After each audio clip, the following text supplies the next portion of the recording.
Halo The Lovers.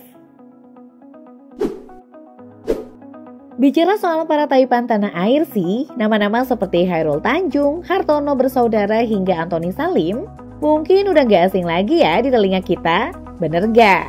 Tapi selain nama yang udah disebutin tadi, ada nama Sukanto Tanoto yang walau jarang terdengar sepak terjangnya, nyatanya baru aja membeli sebuah mall mewah di Singapura dengan harga fantastis.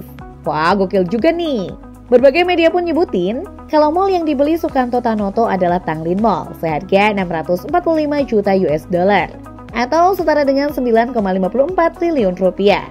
Gimana nggak mahal? Pasalnya, Tanglin Mall tersebut merupakan satu pusat perbelanjaan paling ikonik dan mewah di negara kecil yang terkenal ini.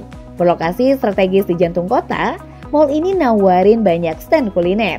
Sejatinya kabar bahwa Sukanto Tanoto udah menjadi pemilik sah pusat perbelanjaan tersebut bermula ketika Forbes merilis berita kalau Tanoto melalui perusahaan miliknya bernama Pacific Eagle Real Estate yang gak lain masih satu bagian dengan grup Royal Golden Eagle berhasil mengakuisisi kepemilikan pusat perbelanjaan tersebut. Gak cuma itu aja aset milik taipan satu ini di negara tetangga. Ada pula Chinatown Plaza di distrik Tanjung Pagar, Singapura yang dibelinya pada tahun 2018 lalu.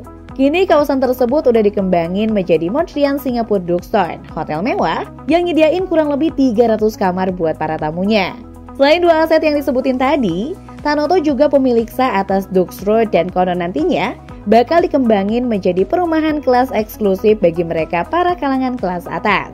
Ya, namanya seorang pebisnis kelas kakap emang gak pernah puas dalam berinvestasi. Tercatat, Tanoto juga telah membeli bekas istana Raja Ludwig di Jerman dengan luas sekitar 27.000 meter persegi. Duit yang dikeluarin pun gak main-main. Pebisnis asal Indonesia itu harus merogoh koceknya sampai 350 juta euro atau kalau dirupiahin setara dengan 5,7 triliun rupiah. Wih, gokil juga ya nilai asetnya di luar negeri. Tapi ya, pembelian aset di luar negeri tersebut gak melulu nguntungin Indonesia sendiri. Udah banyak kasus para orang terkaya di dunia nyembunyiin kekayaan mereka dengan membeli aset di luar negeri. Jadi masih dalam batasan lazim jika Sukanto Tanoto dengan investasinya di dunia properti cukup luas sampai ke Eropa sana.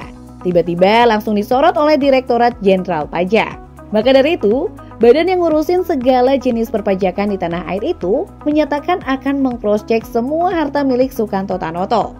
Apakah aset-aset tadi telah dimasukkan ke dalam SPT tahunan miliknya? Nah, jika belum, siap-siap deh untuk langsung dipanggil. Pasalnya, beberapa tahun lalu terdapat perusahaan milik taipan tersebut yang terbukti atas kasus penggelapan pajak. Kala itu, ASEAN Agri perusahaan perkebunan kelapa sawit milik Sukanto dituntut oleh Mahkamah Agung untuk membayar denda sebesar 2,5 triliun rupiah. Gede juga ya. Berawal dari penyelidikan bersama yang dilakukan oleh Ditjen Pajak dan KPK, hingga pada akhirnya ditemukanlah 3 modus dalam penggelapan pajak oleh grup ASEAN Agri. Pertama, menaikkan biaya operasional perusahaan sebesar 1,5 triliun rupiah. Lalu menaikkan kerugian transaksi ekspor dan mengecilkan nilai penjualan sebanyak 889 miliar rupiah. Sontak hal itu pun membuat SPT pajaknya menjadi fiktif. Kasus ini pun sempat menyeret mantan orang nomor 1 di negara yakni Susilo Bambang Yudhoyono. Namanya ikut masuk karena dikabarkan pernah bertemu dengan Sukanto Tanoto menjelang Hari Raya Idul Fitri beberapa tahun lalu. Namun hal tersebut sontak ditentang oleh Andi Malarangeng selaku juru bicara SBY kala itu. Terlepas dari ada atau tidaknya hubungan SBY dan Sukanto Tanoto, seenggaknya ASEAN Agri Group udah ngelunasin semua kewajiban pajaknya. Ya iyalah, malu dong, duit berlimpah masa iya nggak mau bayar pajak? Apalagi nilai denda tersebut bukan apa-apa ketimbang total seluruh kekayaan miliknya. Dilansir dari Forbes, Sukanto tercatat punya 3 miliar US dollar atau setara dengan 44 triliun rupiah. Sekaligus menjadikannya pada tahun 2022 lalu bercokol di posisi ke-18 orang terkaya se-Indonesia dan masuk ke jajaran 1000 miliarder di dunia. Wow, udah bisa dipakai 7 turunan tuh. Wajarlah kalau anaknya yang bernama Anderson Tanoto kerap berwarawiri memakai jet pribadi hingga touring menggunakan sepeda motor Ducati Monster berwarna merah yang dibagikan melalui laman Instagramnya. Dan untuk harga baru kuda besi tersebut pun gak main-main. Siap-siap deh keluar duit sampai 440 juta rupiah buat menghadirkan motor tersebut ke garasi rumah.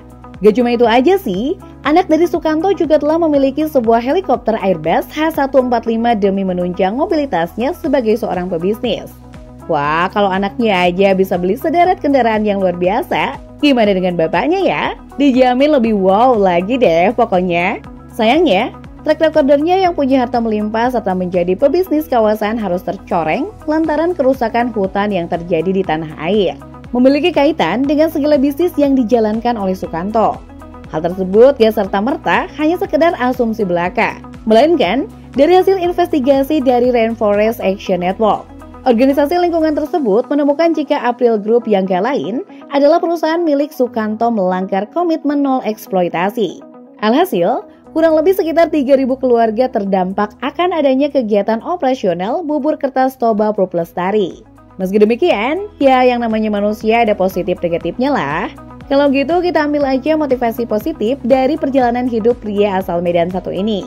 Lahir pada 25 Desember 1949 dari orang tua perantau asal negeri Cina, Tanoto menghabiskan sebagian besar masa kecilnya di pulau paling barat Indonesia. Crazy Rich satu ini tumbuh dengan segala kemandirian. Usianya yang kala itu menginjak 17 tahun, harus menerima kepahitan hidup dengan kondisi sang ayah yang mengalami stroke membuatnya harus putus sekolah. Alhasil demi menyambung hidupnya bersama keluarga, konglomerat satu ini mulai merintis usaha dengan menjual onderdil kendaraan. Singkat cerita, pada tahun 1967, Sukanto mencoba melebarkan sayapnya dengan merambah ke bisnis lain, mulai dari kelapa sawit, pulp, dan kertas.